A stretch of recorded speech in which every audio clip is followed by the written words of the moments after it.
খাবার রেডি হয়ে গেছে। চাটনি বানিয়েছি সকালে টিফিন খাওয়ার জন্য, জলখাবার খাওয়ার জন্য বানাবো ধোসা। যে ধোসা হবে হাজব্যান্ডের জন্য। ক্যারেট, ধনিয়া পাতা সব কিছু দিয়ে ভেজিটেবল ধোসা হবে, ভেজিটেবল উপমা। মেয়ের জন্য বানিয়েছি ভেজিটেবল উপমা আর চাটনি। আমার হাজব্যান্ডের জন্য হবে পরোটা, বিনসের সবজি আর ক্যারেট ঘষে দেবো আর পনির বানিয়ে দেবো হাজব্যান্ডকে। এটা মেয়ের হচ্ছে, অফিস যাবে মেয়ে, এরপর মেয়ের জন্য হবে, তারপরে হবে ছেলের জন্য। সারাদিন রান্নার কাজ থাকে আমার।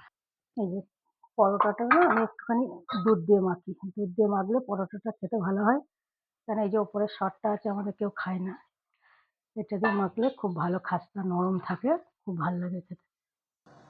এই যে নাস্তার জন্য ধোসা বানাচ্ছি, ক্যারেট ধোসা। এই যে হাজব্যান্ডের পরোটা, ক্যারেট ঘষে দিয়েছি, বিনসের সবজি, এটা টিফিনে সন্ধেবেলায় খাবে, আর একটু পনিরও খাবে সন্ধেবেলায়। পনির এখনকার মতন সব কাজ রেডি করে ফেলেছি। এখন আমি একটা ধোসা খাবো,